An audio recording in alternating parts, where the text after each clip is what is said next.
Entonces, en el abuso sexual no podemos dejar de partir con la definición, pero en realidad contarles que es cuando exponemos a un menor a circunstancias, a experiencias, a visualizaciones de contenido inapropiado para su nivel de desarrollo. Entonces, lo que nosotros vemos en la urgencia a lo mejor, claro, es el relato, es la lesión, pero también lo que vemos en la consulta puede ser ese dolor de estómago persistente, ese a lo mejor disuria persistente, que a uno le remueven, que uno se puede sentir como intrigado de esta patología que consulta y uno no le encuentra a veces mucha solución, pero se siente la guata apretada. Y lo que les voy a presentar, en realidad traté de preparar un esquema simple para no ser una reunión muy larga, que vamos a abordar como estos 4 puntos. En el marco legal, que es a veces lo que uno teme como médico, que es un ámbito un poco desconocido, lo que busca el espíritu de la ley es cuidar al menor, es cuidar el bien jurídico de la libertad sexual, y para poder tener libertad sexual el niño debe tener una indemnidad en su desarrollo sexual, para poder crecer libre, para poder crecer en bienestar, y eso es lo que se preocupa en la ley, el espíritu de la ley, que es bastante altruista. A nosotros nos gustaría que los procesos fueran también igual de altruistas, pero bueno, el espíritu de la ley trata de velar por el bienestar del menor. Y a veces esto es lo que nos abruma, que hay distintos tipos de delitos. Los distintos tipos de delitos tienen además distintos tipos de penas, distintos tipos de actos probatorios. Por eso a veces la violación a veces es más difícil de probar, entonces a veces el fiscal usa otro tipo penal para poder buscar una condena. Y lo que es importante y lo que a veces también es lo que tenemos más consciente, es que el abuso sexual infantil, a diferencia del abuso sexual o de la violación en el de mayor de 18 años, es de denuncia pública. O sea, cualquiera puede hacer la denuncia. El portero, la profesora, la TENS, si es ella la que detecta esto, el médico, cualquiera. A diferencia del mayor de 18 años, donde la denuncia es personal. Es el mayor de 18 años, la persona, el que decide hacer la denuncia. Y además estamos obligados a hacerlo, que es como este peso que a veces uno lleva asociado al abuso sexual. Es más aún, la ley es súper precisa en decir que todo empleado público, no importa la entidad que sea, nosotros, claro, el servicio de salud, pero no importa la entidad pública, está obligado a hacerlo. Y además, vuelve a hacer una referencia al Código Procesal Penal en los profesionales de salud. Y, bueno, no lo puse aquí, pero también hace una cápita en los directores, o sea, en los niveles jerárquicos más altos también hay una obligación en particular. Además, también estamos obligados por el Estatuto Administrativo a denunciar los delitos. ¿Y dónde uno puede denunciar? Siempre pensamos en que va a venir Carabineros, a veces viene PDI, pero cuando nosotros tenemos la duda o cuando tenemos la sospecha, la denuncia también la podemos hacer a través de las fiscalías, que es una forma bastante más amable de hacerla, pues uno hace un escrito y va con ese, que es una carta, yo tanto, tanto, Ruth tanto, en virtud de mi quehacer, de mi trabajo en el hospital, atendía tanto, tanto, Ruth tanto, teléfono tanto, y en el examen o en la historia sospecho que hay abuso sexual por tanto, tanto. Va uno a fiscalía, hace la fila, saca el numerito, y entrega ese escrito que va apostillado y puede quedar y se inicia el proceso. Cuando uno pertenece a un sistema de salud, al hospital, por ejemplo, es más fácil, porque esta denuncia de la misma ¿Llegó forma se puede todo? hacer también a través de el abogado del hospital o directamente desde el hospital, y en esencia a veces lo hace el comité de maltrato también. Cuando uno está trabajando en el ámbito privado, es un poco más solitario esto, y ahí a veces vale la pena la denuncia a través de fiscalía. ¿Por qué a mí me conmueve tanto este tema y espero contagiarlos con este sentimiento? Es porque es algo demasiado frecuente, ¿ya? Este estudio, este dato que ustedes ven ahí, es un estudio que hizo la UNICEF el 2012, donde entrevistó a niños de tercero medio hacia abajo. Son entrevistas en colegio, de distinto nivel socioeconómico al colegio, y este número es transversal. 8.7% de los niños entrevistados había sido víctima de abuso sexual. Les cuento que para este mismo estudio es también para maltrato, y el maltrato físico era del 60%. Y ahí este mismo estudio mostraba que el primer abuso en Chile, estos son datos chilenos, ocurría en promedio a los 8 años. Entonces, imagínense si ese es el promedio. Tenemos de todas las edades. La mitad, o sea, más de la mitad, dos tercios, perdón, eran víctimas femeninas. Y es por eso que en realidad la ginecología tiene mucho que decir acá. Lo más triste es que en general era alguien conocido por la víctima, alguien de confianza. Ahí ustedes ven que casi el 60% era un familiar, a veces es un cuidador, es el amigo de la familia. Y lo malo para el Ministerio Público es que en general no hay lesiones. Ustedes hacen el examen físico hecho por un perito y no hay lesiones en el 90% de los denunciantes. Y el problema es aún más grave, considerando, si encuentran que es muchos los casos que pueden ver en el hospital, bueno, las denuncias solo corresponden a un 30%, es la punta del iceberg. Hay una cifra negra y que uno los puede ver después cuando hacen estos estudios donde entrevistan a mujeres adultas y ven cuántas han sido víctimas de abuso sexual, y en realidad la cifra es mucho más grande que este 8.7%. Y esta diapo también les quiero mostrar que en general solo el 16% de los que denuncian terminan con una sentencia. Conversamos inicialmente con Yolanda que en realidad lo que busca el sistema penal, lo que busca la justicia es una condena. Pero si nosotros pusiéramos nuestro énfasis en la condena, yo creo que cerraríamos por fuera, porque 16%, si ustedes tuvieran un cirujano que tiene un éxito en la cirugía, el 16%, claro, como que ya no estaría trabajando el pobre. Y la mayoría se archiva o es desestimado, 84%. Entonces, ¿qué pasa cuando nosotros, todo lo que les he contado, estamos frente a un paciente y nos surge la sospecha?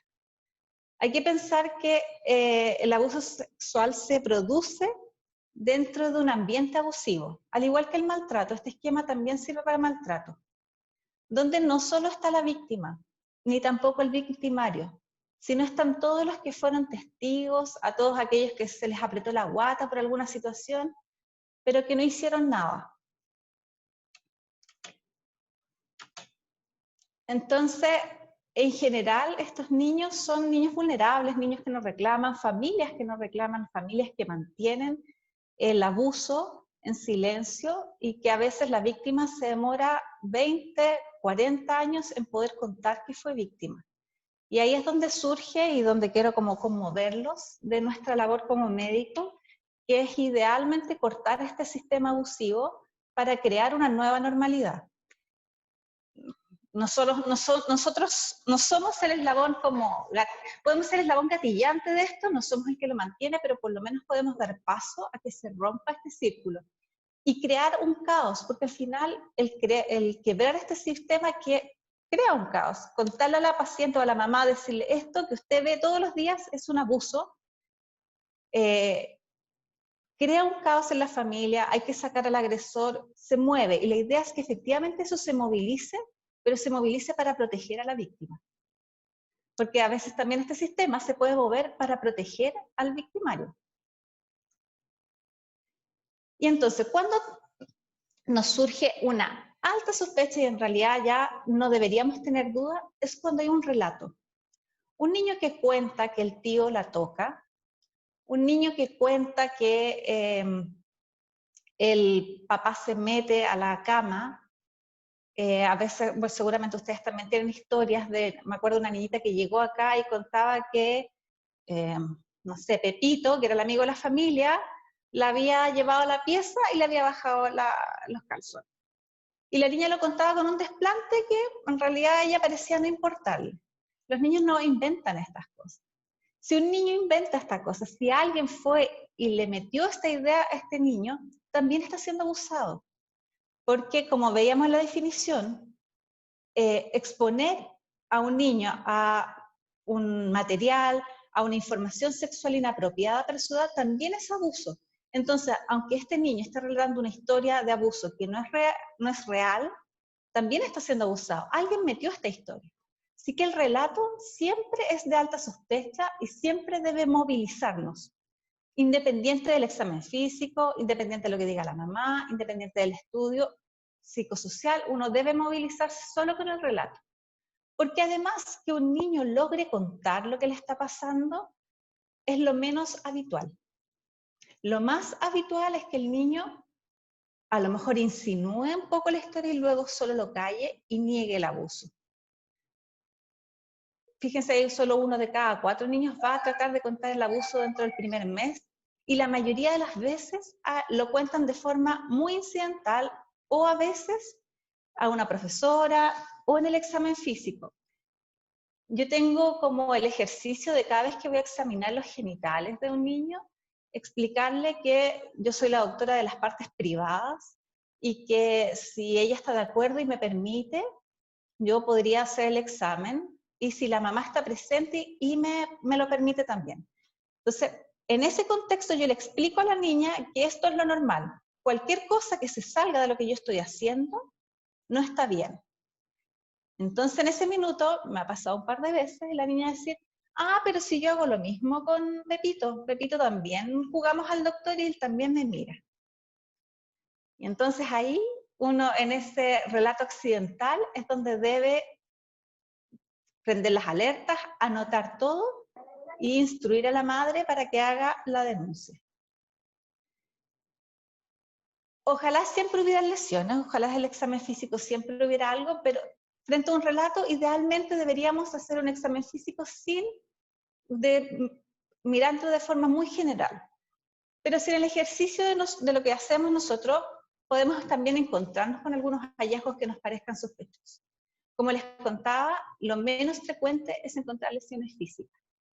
En el abuso no agudo, o sea, esta paciente que está siendo abusada por el padrastro desde hace 2 o 3 años, en general las niñas no tienen lesiones, porque hay una seducción desde el abusador. El abusador es un depredador que va seduciendo a la víctima, yendo muy lentamente, porque cuando hay dolor se acaba la posibilidad de abuso. La niña en general va a contar.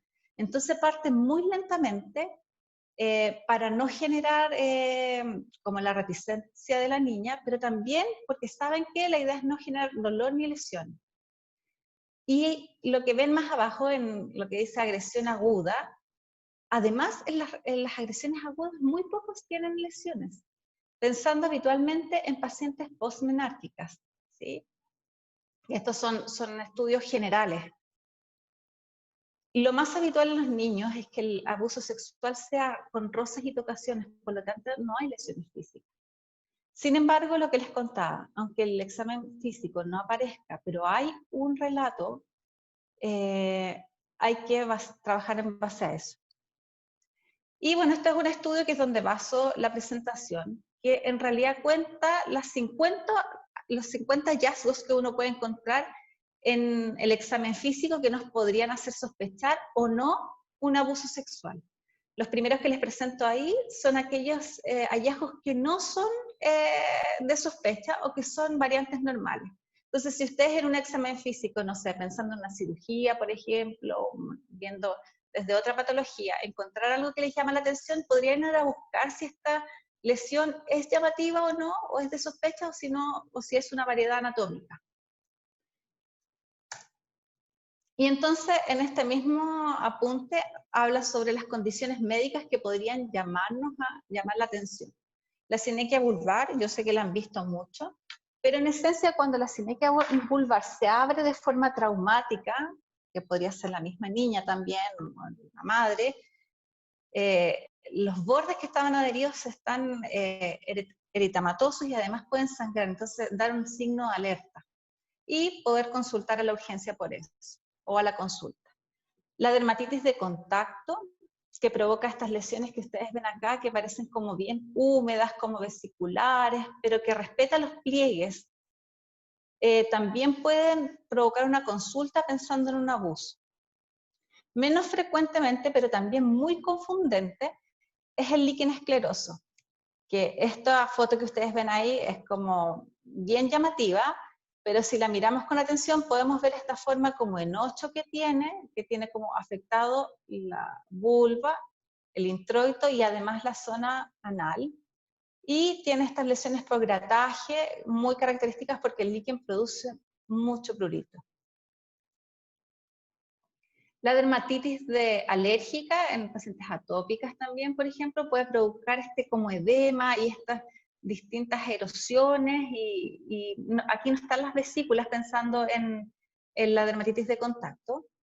Están estas lesiones como más de grataje, esta piel engrosada, que también nos puede hacer sospechar un abuso, pero si miramos bien y tenemos el antecedente anamnéstico, la paciente puede contar que tiene alergia en otros lugares o que hay algunas cosas que también le causan irritación. Del prolapso uretral, ustedes son más peritos que yo, se puede ver, se ven más también pensando en pacientes afroamericanas que ahora tenemos más. Y la úlcera del Lifchus, que es cuando muy pequeña, o también las úlceras de Behçet, que también son muy pequeñas, muy sintomáticas, duelen mucho, aparecen de forma más bien rápida cuando se inician. También puede confundirnos un poco en torno a si es o no un abuso sexual. Los traumas, que deben ser algo que reciben bastante, me acuerdo que el año de los patines de una serie que hubo que consultaron varias niñitas que se cayeron en los patines. En general, el trauma sí consulta rápidamente. Si la mamá cuenta la misma historia que la niña, es bastante tranquilizador. Y aunque aquí aparece esta lesión, que es en la fosa posterior, que a uno podría darle preocupación, si la historia, si el correlato, si las lesiones se condicen, entonces podríamos confiar. Esta diapo también quiere mostrarles que esta lesión, que es bastante llamativa, al mes ya casi no hay nada. Y esto también pasa en las lesiones por abuso o en las lesiones por penetración, que los días son importantes porque la recuperación de la zona vulvar es muy rápida, la cicatrización es muy rápida y puede no quedar ninguna evidencia. Aquí apenas se ve una cicatriz que a lo mejor si usáramos algunas tinciones podría evidenciarse mejor, pero en un examen físico corriente y rápido eso no pasaría. Este mismo trabajo que les mostraba dice que hay algunos hallazgos indeterminados de abuso sexual, pero que sí deben hacer levantar las alarmas. ¿Qué es el molusco contagioso cuando está solo en el área genital o anal? Estos pacientes se deben investigar más. Quizás no hacer la denuncia, pero deben quedar en control con el especialista que corresponda, habitualmente hacer una derivación a la dupla psicosocial para ver si hay algún otro elemento de abuso sexual, algún otro elemento que se pueda sumar a la historia para poder conformar la sospecha y hacer la denuncia. Y entonces les puse esta imagen que es un poco menos frecuente de los condilomas, que es cuando afecta la mucosa, y lo pueden ver ahí, que tal vez la han visto antes, esta zona blanquecina, esta zona también como en racimo, que nos hace sospechar de una infección por HPV. Y el herpes genital, que cuando las pacientes tienen el debut del herpes, tienen muchas lesiones, mucho dolor, es muy sintomático, pero cuando es recurrente pueden ser mucho más silenciosos y aparecer lesiones muy pequeñas, que son vesículas que se han roto, con bordes muy nítidos, dolorosos, y en general son simétricas, o sea, encontramos a los dos lados la misma forma. Bueno, ¿y cuándo nosotros debemos tener una alta sospecha? Solo considerando los hallazgos físicos. Aun cuando la paciente no haya relatado, aun cuando lo niegue, estas lesiones que están escritas acá deben hacernos saltar las alarmas inmediatamente. ¿Ya? Sobre todo si además no hay un relato, si esto la madre lo descubrió sin haber ningún trauma de por medio, o si la infección se pesquisa por algún otro tipo de consulta. Y entonces se los voy a contar acá. Esta es una forma de cómo podemos visualizar el himen. Separamos con 2 dedos a cada lado suavemente desde los labios mayores. La idea es hacerlo suavemente porque a veces pasa que si traccionamos muy rápido o muy fuerte o la niña se mueve, se produce una erosión, una pequeña laceración en la horquilla posterior que después puede ser confundente cuando uno haga el peritaje. Si se produce la lesión en la horquilla posterior al hacer el examen, no sé, al manipular, al poner una sonda, lo que haya sucedido debe consignarse.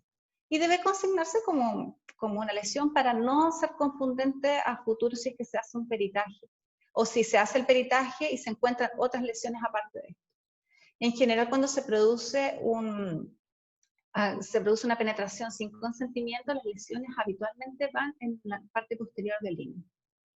Esta es la otra forma de nosotros examinar a una menor, que es traccionando levemente los labios mayores sin hacer tensión en la horquilla, porque cuando hacemos tensión en la horquilla, duele. Y cuando duele, la paciente ya no va a querer seguir siendo examinada. Y esta es la clásica lesión de abuso sexual, de penetración, que se llama la transección. Que al examen físico lo que uno ve es que hay pérdida del himen hasta su base, como acá vemos en esta foto. O sea, el himen claramente está dividido, no hay ninguna porción basal. El himen se seccionó hasta la base y se separó y se cicatrizó de esa forma. Esta es una lesión antigua, cicatrizada. Y esto es lo que podríamos ver haciendo otro tipo de procedimientos. Ver esto es de alta sospecha. Si tuvieran la duda en algún examen físico, en alguna cirugía, lo que uno puede usar es el cotonito. Esta técnica con el guante de color permite ver, aquí lo que estamos viendo es una pequeña quimosis en el himen. Esto cuando hay un peritaje en esencia, pero de la misma forma podríamos ver la transección. Si no tenemos el cotonito, o sea, el guante azul, este es un dedo de guante, podemos usar el cotonito y aquí lo que vemos es un eritema del borde del himen. Estas son las cosas que se hacen o se deberían hacer en el peritaje. Y a veces cuando examinamos a los pacientes o nos consultan por vulvaginitis podemos también ver flujos que nos llaman un poco la atención, que no son tan clásicos de lo que podemos ver. La vulvovaginitis en general deja un eritema en todo el introito, incluido a veces los labios menores. Pero cuando está solo afectado el himen en este tramado, en esta pérdida de coloración, uno empieza a pensar que puede haber algún otro agente como es la clamidia. Y cuando hay mucho flujo amarillo, aquí puede aparecer el gonococo. Y esto es lo que les contaba, porque es importante cuando hay el antecedente de una agresión sexual con penetración, hacer el peritaje en forma pronta, porque el himen cicatriza muy rápido. Y si la niña llega una semana después de la historia de abuso, puede que al examen físico no haya nada. Aquí vemos a los 16 días post desgarro, había un desgarro, y apenas se ve aquí una pequeña escotadura que puede no llegar a la base, y si no llega a la base no tenemos tanta claridad de que sea aquí. Aquí también tenemos otra escotadura. Pero en cambio, a las primeras 12 horas post-agresión podemos ver el eritema de la fosa posterior, podemos ver las equimosis del himen, podemos ver la zona cruenta de la sección del himen, y que a los 4 días la imagen es diametralmente opuesta o distinta. No olvidar que el embarazo es la confirmación del contacto sexual. Si sospechan embarazo en una niña, si en una niña la urgencia llega embarazada y es menor de 14 años, no hay estudio ni peritaje que hacer. Ese es el signo patognomónico, y en realidad hay que considerar que hacer el diagnóstico de embarazo en una urgencia infantil es necesario mandarla a maternidad porque además es subsidiaria de la ley de interrupción voluntaria del embarazo. Entonces es muy necesario que esa paciente además sea evaluada rápidamente en la maternidad porque depende de la edad gestacional si puede acceder o no a la ley. O sea, si puede acceder o no a la interrupción. Sin embargo, la paciente siempre va a acceder al apoyo psicosocial, elija o no elija el aborto, incluso si la edad gestacional no le permite acceder a la interrupción del embarazo. Si por algún examen de orina o habitualmente examen de orina, frotis es muy raro, se identifican espermios de una muestra que haya sido tomada del niño, no importa la parte del cuerpo, también es una confirmación de contacto sexual. Y algunas otras cosas que a lo mejor podrían ver en otro tipo de cirugía, o sea, ya operando a la paciente, es la salpingitis. La salpingitis en general en las pacientes postmenárquicas se considera una enfermedad polimicrobiana producida por bacterias como el gonococo y la clamidia, que lo que hacen es destruir el epitelio cilíndrico ciliado de la trompa y generar y favorecer una proliferación de bacterias anaerobias y que forman el absceso o la inflamación. Entonces, el ver esta trompa edematosa, hiperémica, con este tramado vascular, y en realidad el clásico diagnóstico es apretar un poco la trompa y ver la salida de una gota de pus, necesitamos hacer el diagnóstico diferencial. Es cierto que hay otras causas de salpingitis en pacientes menores de 14 años que no son abuso sexual, pero es importante hacer el diagnóstico diferencial.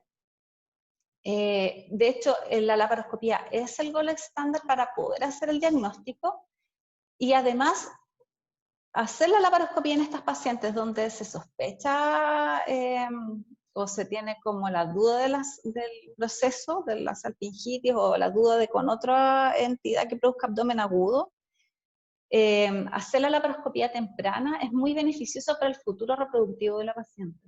Ustedes ahí ven algunas adherencias, esas adherencias lo que hacen es después impedir la movilidad de las trompas y tomar el ovocito con la trompa para poder favorecer el embarazo.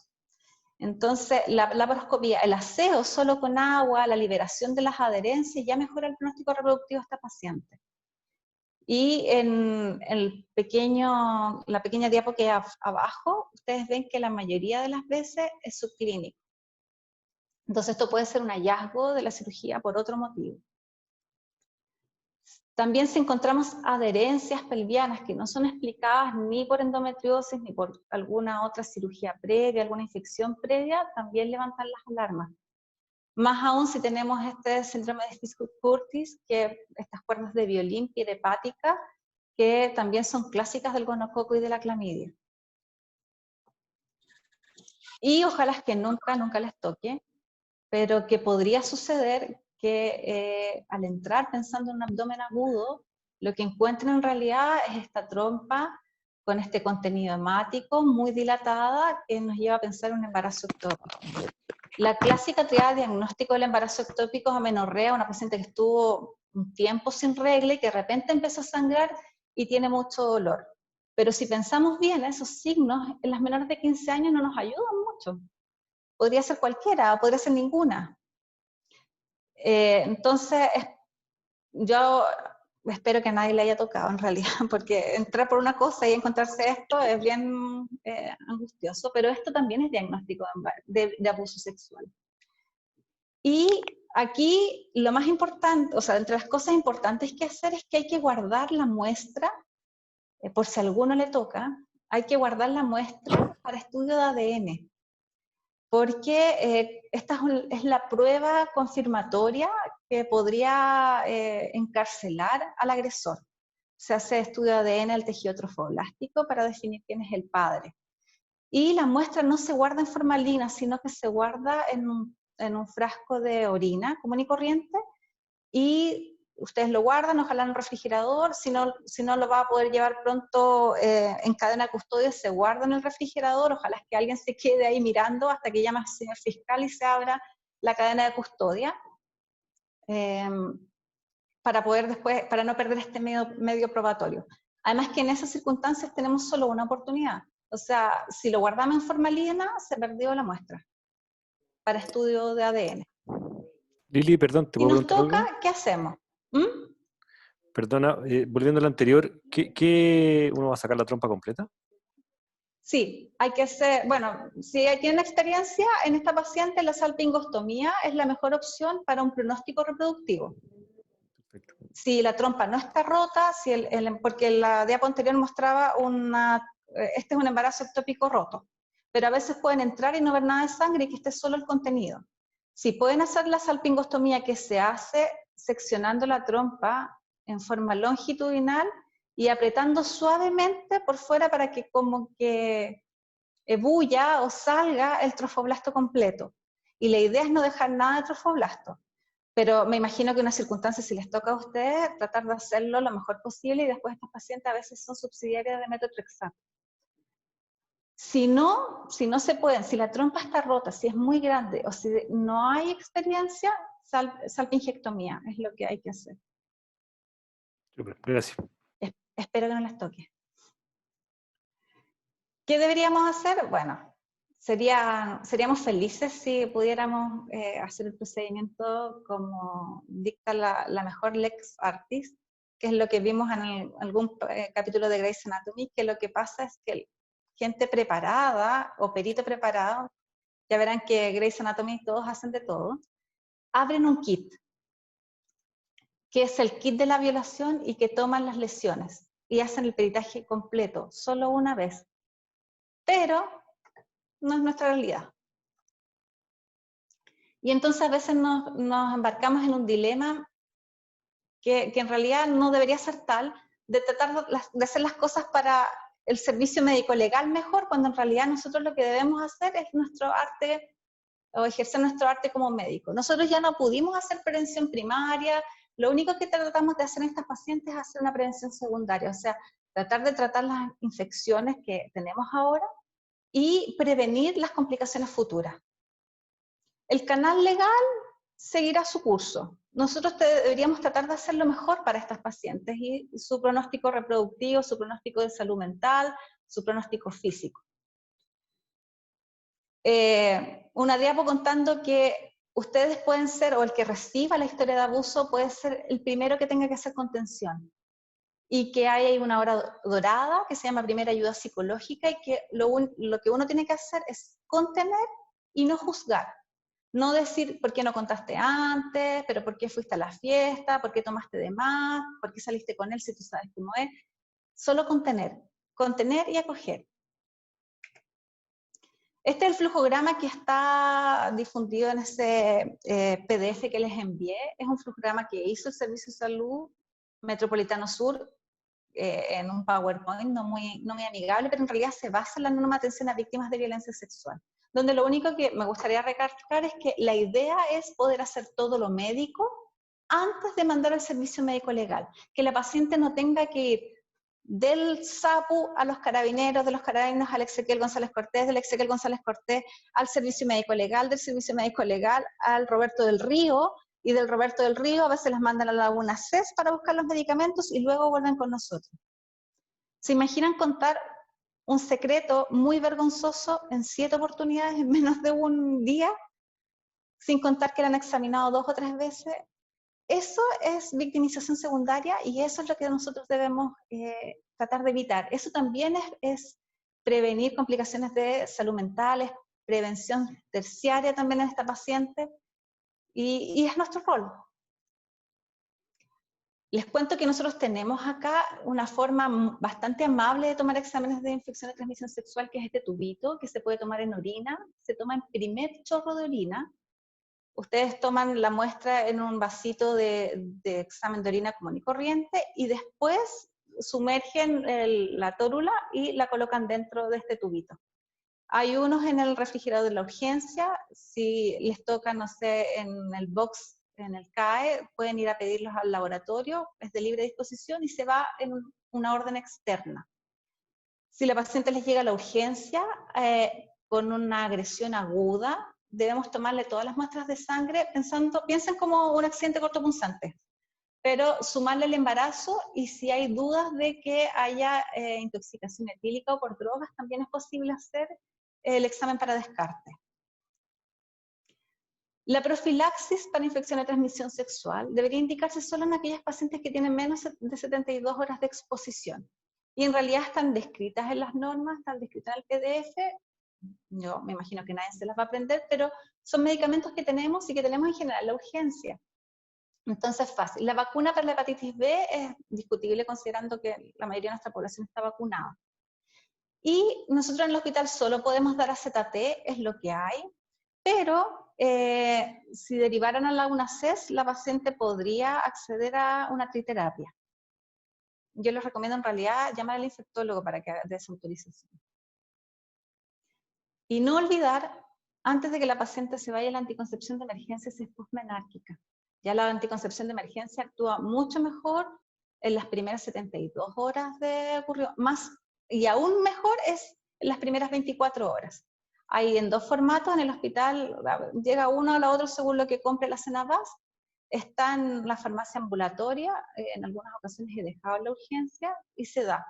Y se da sin preguntar si tienen incluso una paciente en box que le ha contado una actividad sexual no protegida en las últimas 72 horas o 5 días que también hace efecto, ustedes la pueden indicar. Y piensen que estos pacientes tienen múltiples morbilidades debido a este hecho. Una parte ginecológica, otra parte infectológica, una parte de la salud mental también. Y lo que pasa es que muchas veces estos pacientes están en estos círculos de agresión, donde además hay un tema social. Cuando ustedes reciben a estas pacientes, a lo mejor en la urgencia o en el policlínico, uno se tiene que preguntar si esta paciente se puede ir para la casa relativamente segura. En tiempos de cuarentena y pandemia, lo que ha pasado es que los niños han perdido sus espacios de seguridad. No van al colegio, no juegan con los amigos, no hay vecinos, han perdido los controles del médico, no tienen dónde escapar. Es probable que los abusos se diagnostiquen solo en la urgencia, porque no hay los niños perdieron sus otras posibilidades de protección, sus otras entidades de protección, y están 24/7 con el agresor. Bueno, eso también es para la violencia contra la mujer. Y el peritaje del servicio médico legal le voy a dedicar solo una diapo, porque en esencia es algo que no decidimos nosotros. Es algo que decía el fiscal de turno, lo llama el carabinero, la PDI, cuando hizo la denuncia, cuando la paciente tiene una agresión aguda, y el fiscal puede decir, sí, es una lesión aguda, da el número de causa y deriva al médico legal, o puede decir, no, no es una lesión aguda, no se hace peritaje, se ciña a control. Ninguna de estas situaciones debería alterar nuestro actuar, porque el control en policlínico de esta paciente debe seguir igual, las normas de protección también, los medicamentos que le vamos a dar si corresponden o no, también deberían seguir su propio curso independiente de lo que diga Fiscalía.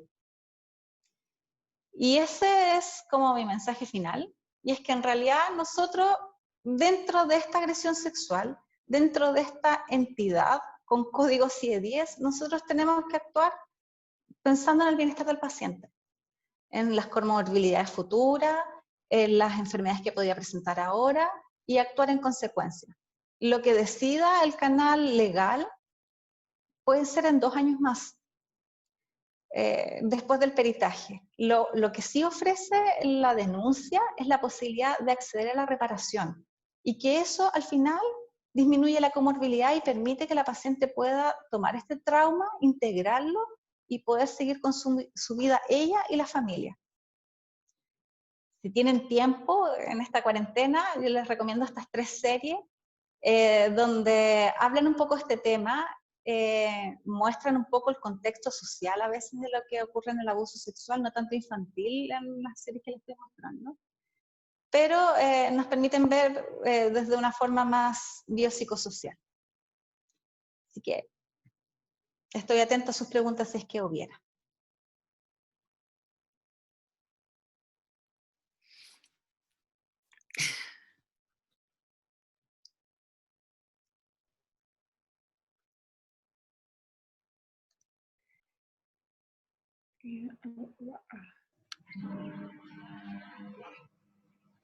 ¿Alguna pregunta del público?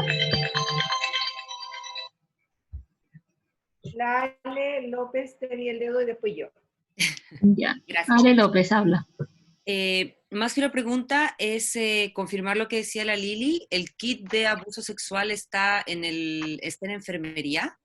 El kit de abuso sexual tiene la anticoncepción de urgencia dentro del kit y hay como 2 o 3 blisters de anticoncepción de urgencia.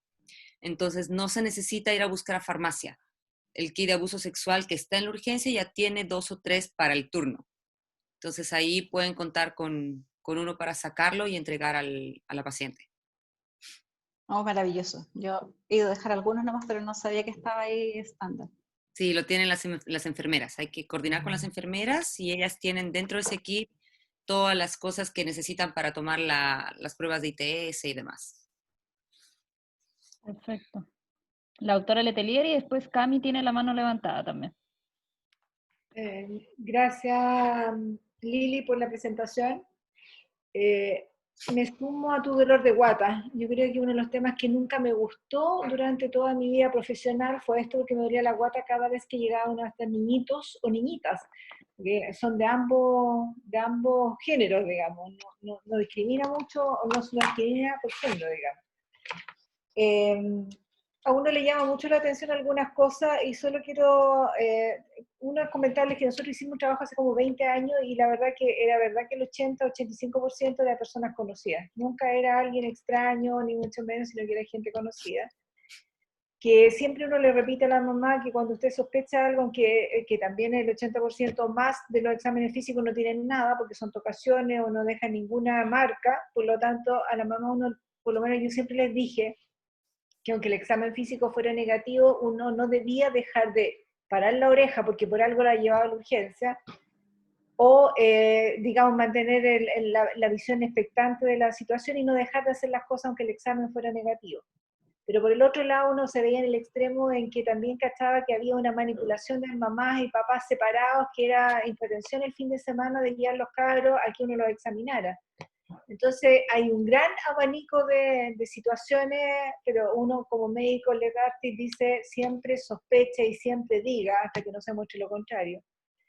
Y a raíz de ese punto quiero pegarme y comentarte, Lili, ¿qué piensas tú de niños que usan pañal, que han llegado con lecciones extrañas, que uno no se las explica? Uno que ha tenido hijos, que ha usado pañal, que cabros caiga como caiga, que tenga lesiones genitales, es como raro. Entonces, eso quería, ¿qué opinión tienes tú sobre las lesiones en este tipo de población? Bueno, los pacientes que tienen alguna discapacidad intelectual o física son aún más vulnerables al abuso. De hecho, hay un par de estudios que son más chicos, sí, que muestran que tienen una incidencia mayor de abuso sexual estos pacientes. Tienen mayor número de cuidadores que acceden a su cuerpo de forma como rutinaria.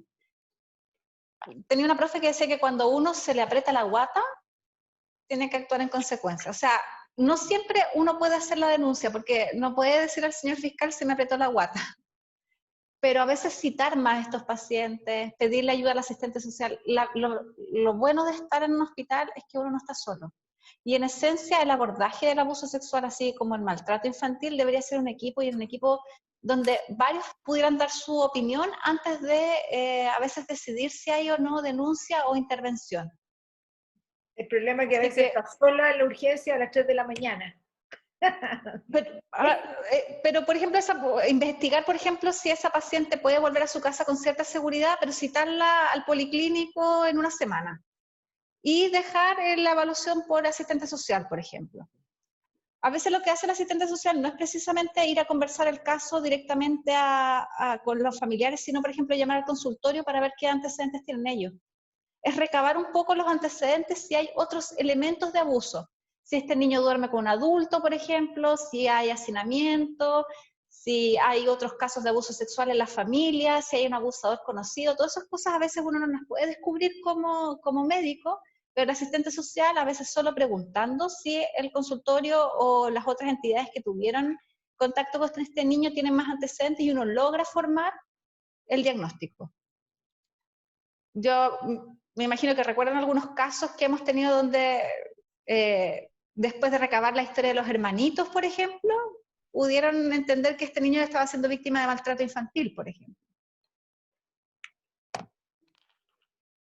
Perfecto, la Cami quiere comentar algo. Yo también después, Juli. Después está la doctora Turén, después el doctor López, después el doctor Iñiguez. Hola, bueno, tenemos varias preguntas con la La Rosario. Fer. Sí, pues, Es cierto, perdón. Ya, dele. ya. Lo primero, que a mí, me acuerdo en la urgencia de verlo, llegó un niñito, una agüita que tenía condiloma en la zona genital, pero me decía la pediatra que estaba ahí que igual es habitual que a veces la mamá cuando los muda, se pegan en el fondo. Y a mí me quedó como, ay, como que no sabía qué hacer. Y al final lo que hicimos fue, como le pedí como que la dieran el poli por gine, pero ahí no sé cuál es la conducta en realidad. Esta es una. Y lo otro... Así, de la toma de muestras, ¿cuánto tiempo? Porque en general hay veces que nos llegan horas después. ¿Cuánto puedo esperar para tomar muestra como de flujo? No sé si se entiende. Sí. Voy a contestar la primera pregunta.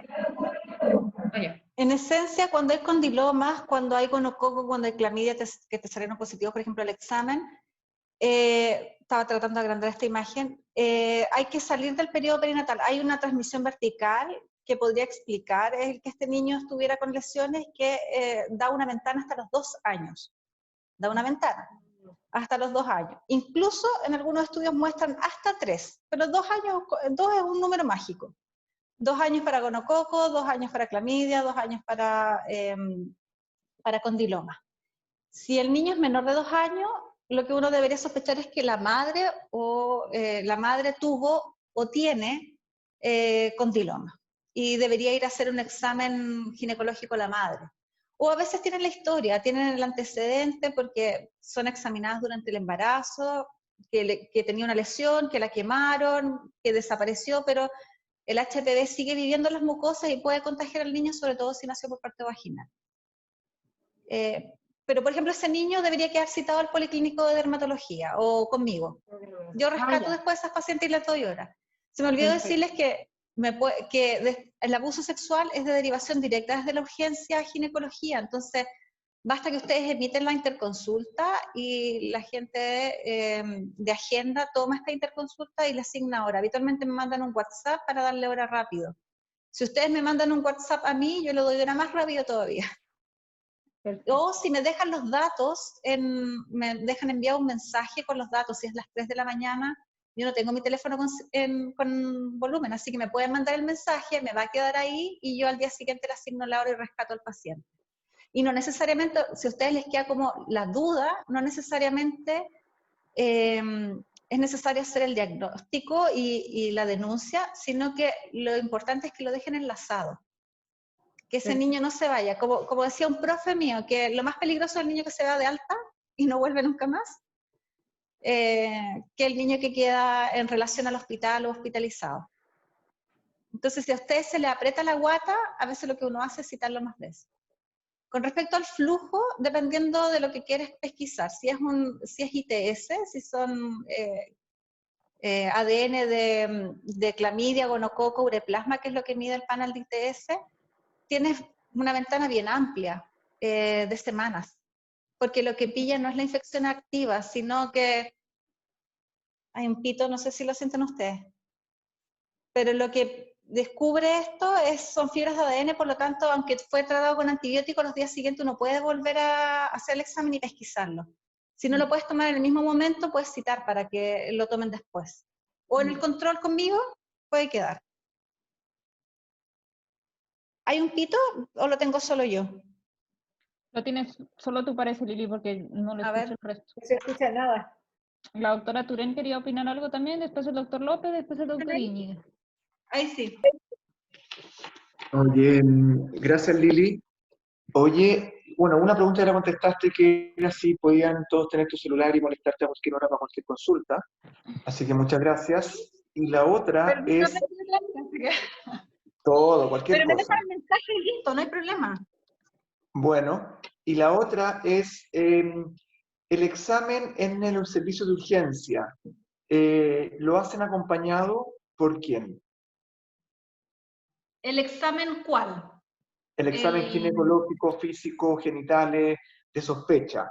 Está la mamá, está el papá, llamamos a alguien, enfermera, ¿cómo Si lo tú hacemos? Si tú tienes la necesidad de examinar al paciente por alguna situación, lo ideal es que esté la mamá, pero ideal con TENS. ¿Ya? Porque la mamá puede no ser tan, sobre todo si es el hombre el que un hombre el que examina.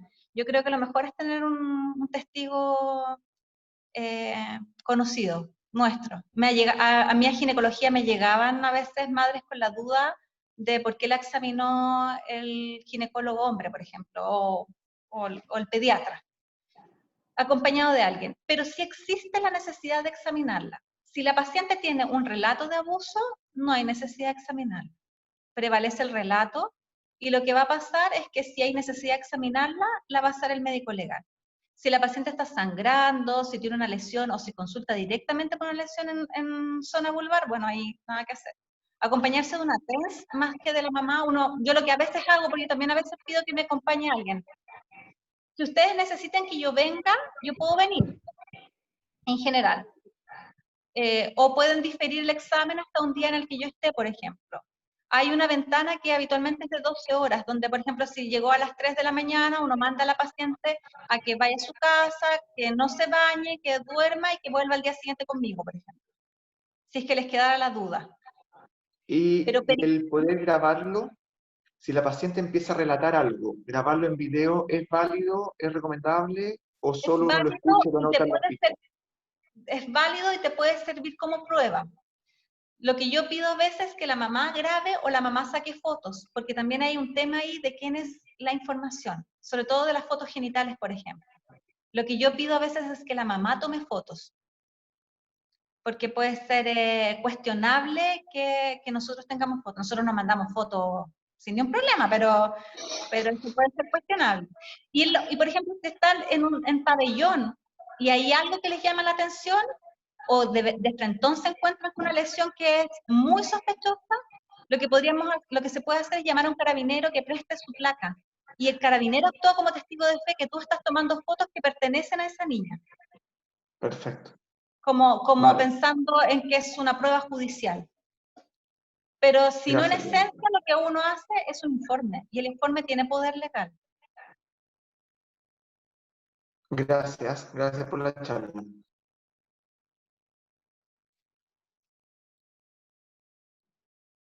La doctora Turén y el doctor Íñiguez querían decir algo.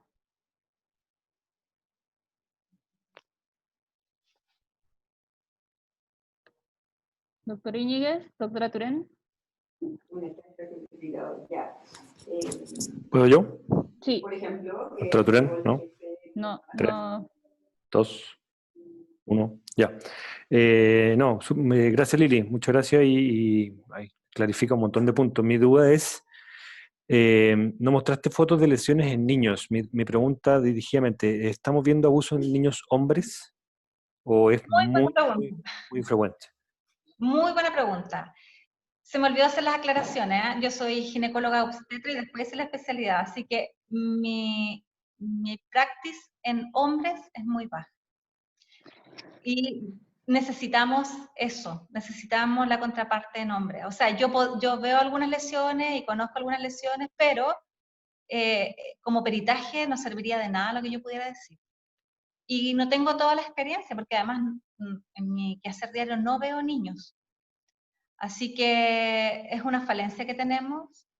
Falta alguien que quiera participar en esto también y que vea la parte masculina, que al final los hombres, si bien son los menos frecuentes, o son como las víctimas menos frecuentes, son las más desprotegidas. Nadie puede hacer bien un peritaje a menos que sea el médico legal. Uno lo sospecha menos también. Así que estamos en deuda con esa parte. Súper, gracias.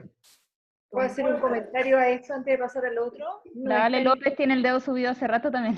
Ah, perdón. Pero hable, doctora.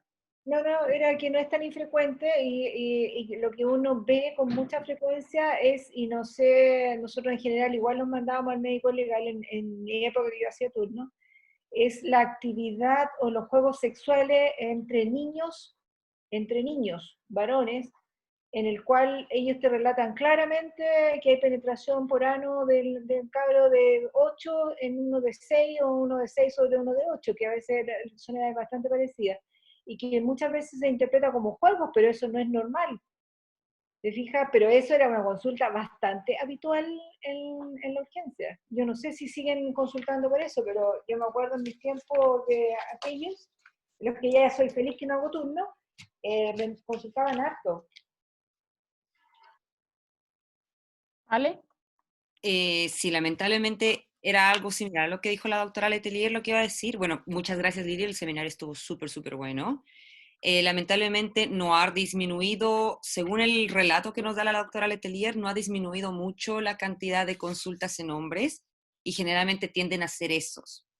Los relatos de niños con abuso sexual, pero niños, tienden a ser generalmente ese que menciona la doctora.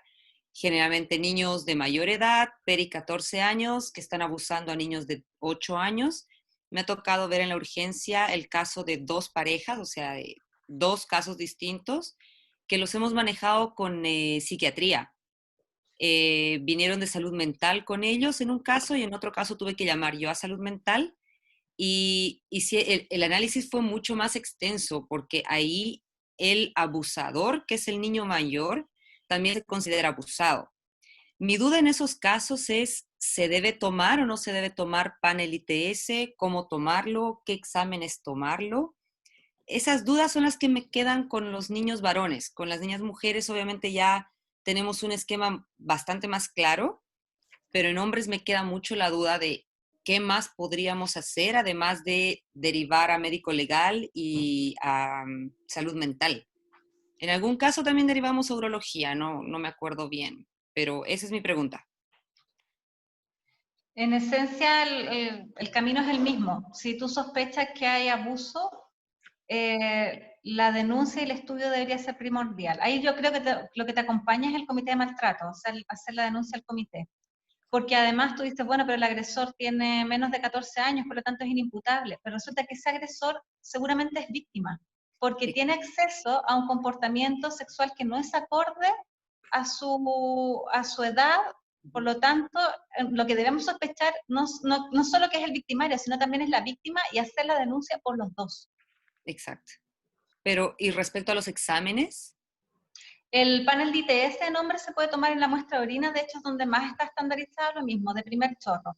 Y el peritaje en realidad es completo, nosotros solamente tomamos de orina, pero el peritaje es lesión, o sea, tórula bucal al tubito, tórula anal al tubito, orina al tubito, y bueno, si es como aguda, si hay como mordidas o donde podría haber saliva del agresor, también se toma. Entonces también tendría que tomar VIH, hepatitis y todo el resto de los exámenes en sangre. Pero pensando más en el agresor, por ejemplo, que es el que podría haber estado más expuesto al contagio. Ahí es más difícil. Yo tengo menos experiencia, pero en esencia el peritaje debería ser igual. Okay. La ventaja de que haya una entidad que haga todos los peritajes es que podría tomar la decisión caso a caso.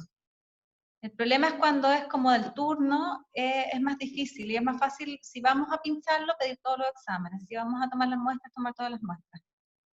Porque además hay una ventana de oportunidad también. Ok.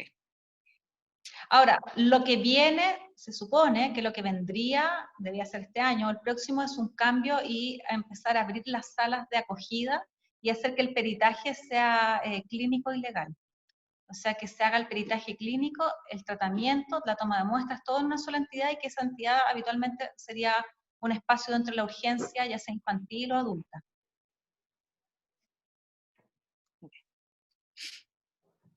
Ya. ¿Alguna otra duda, alguien más? Si no, para cerrar la reunión. Bueno, para lesiones masculinas pueden tomar este mismo paper que les estoy mostrando. Si quieren después se los mando, que aparecen estas 50 lesiones y uno las busca. Eritema perianal. la busca a hallazgo normal o a hallazgo de sospecha y aparece. O bandas periuretrales, aparecen todos los hallazgos que uno podría encontrar en un examen físico, tanto masculino como femenino.